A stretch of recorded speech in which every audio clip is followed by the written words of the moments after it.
Hi, I want to talk about why our past impacts on us in the here and now. Why does it? I get so many clients talking to me and saying, yeah, but that was ages ago. That was in my childhood.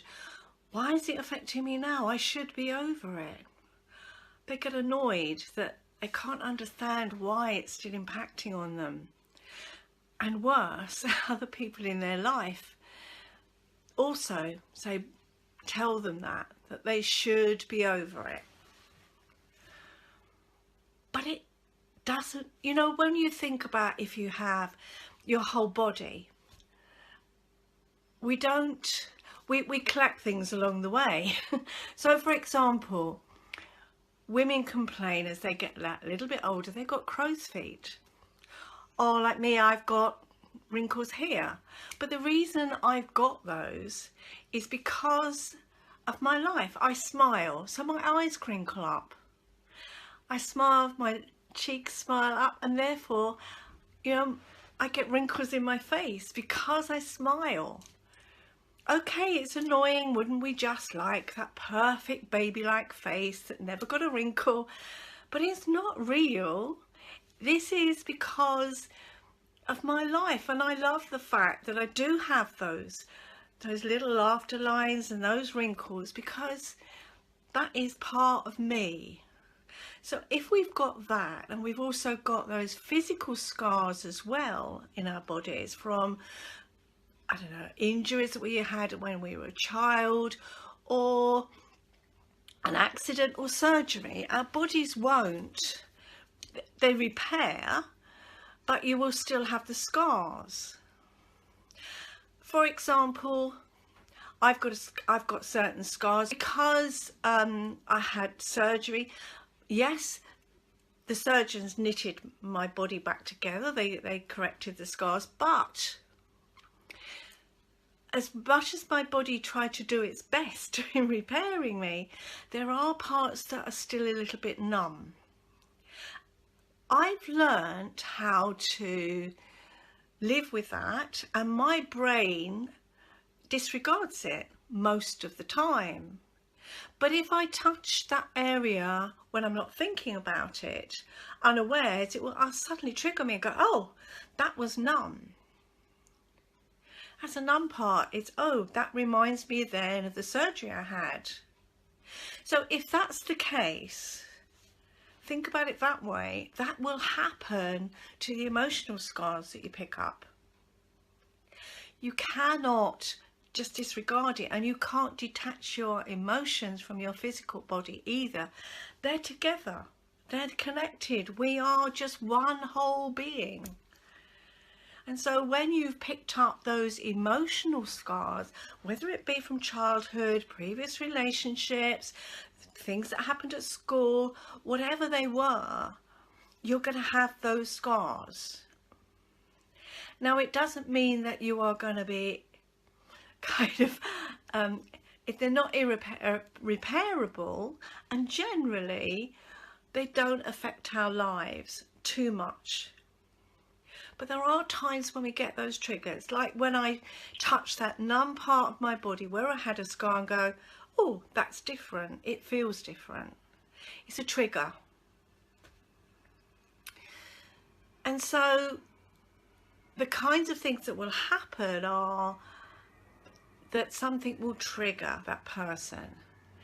Now, the most things that I come across with clients is when people have been abused as children, and sexual abuse is one of the greatest things. It's not just sexual abuse, emotional abuse, physical abuse affects a child's upbringing, and it will affect that child and the way they perform during their lives, perform or behave. It can't be eradicated instantly. We learn to cope in the world despite what happened to us, and we find coping mechanisms. Now, for some people it might be that they're ever the joker because they hide behind that facade, and that's how they function in the world. That's how they get over their they protect themselves. For other people, it might be that they're quite standoffish and they can't really fully enter into a relationship, whatever it might be, a friendship even. There might be others who really can't cope with authority because authority let them down when they were a child. So why would they respect authority? In fact, they kick against it, because if it was a parent or a teacher or the scout leader who abused them as a child, that would say to them, I can't trust authority. People can't trust easily because they've been let down as children or young adults or in previous relationships. We need to protect ourselves.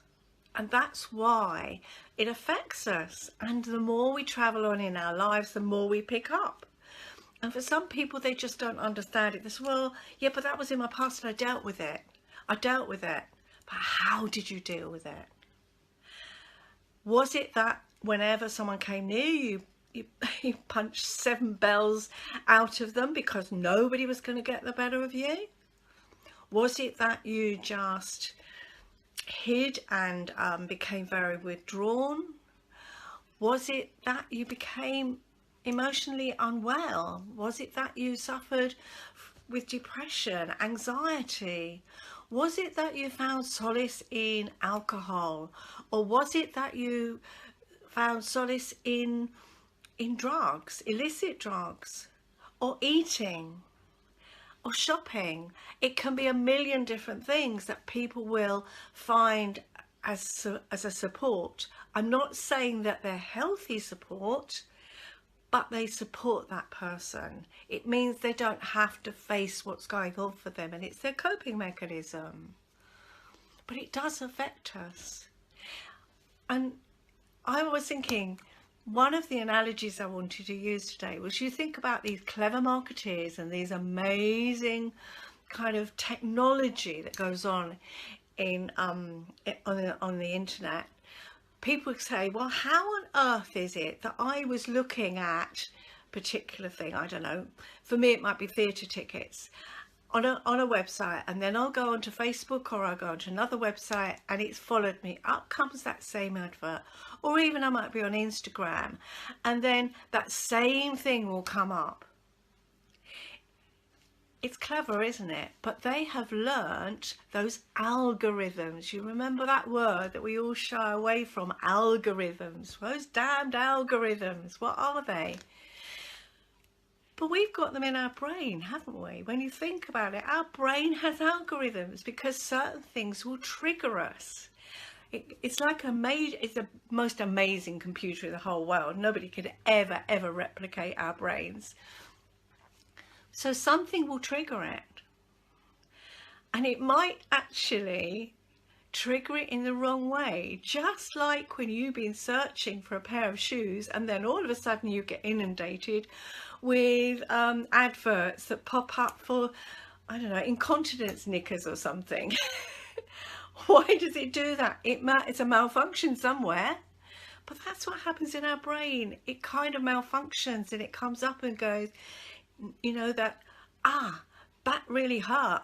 That person is affecting me. That relationship, that guy who I'm in love with, I'm in a relationship with, they've said something that I take real exception to.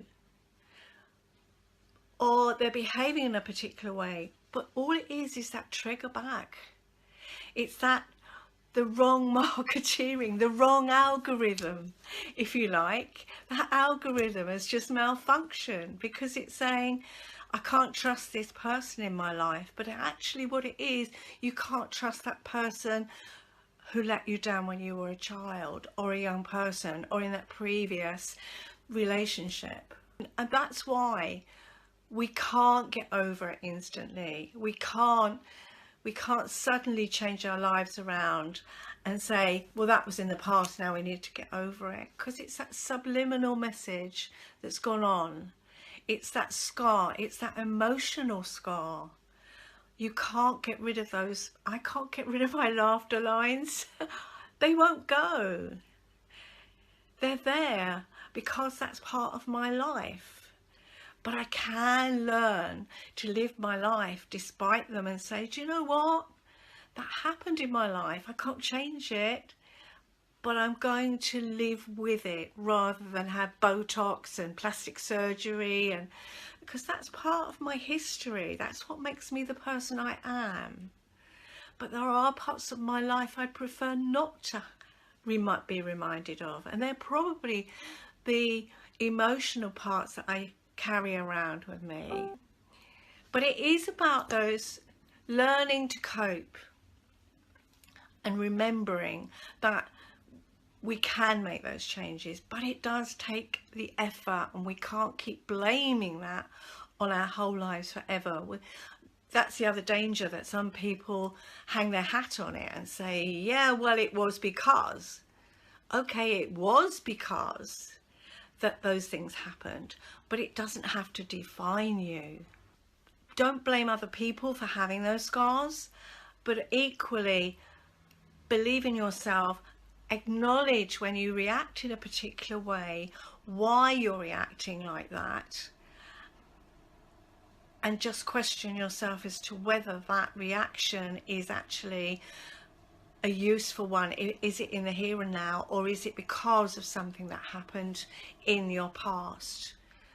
Because that could well be it. And then once it's in your awareness, that's when you can start your journey of saying, okay, this isn't because this guy I'm in a relationship with, for example, it's not him that's the problem.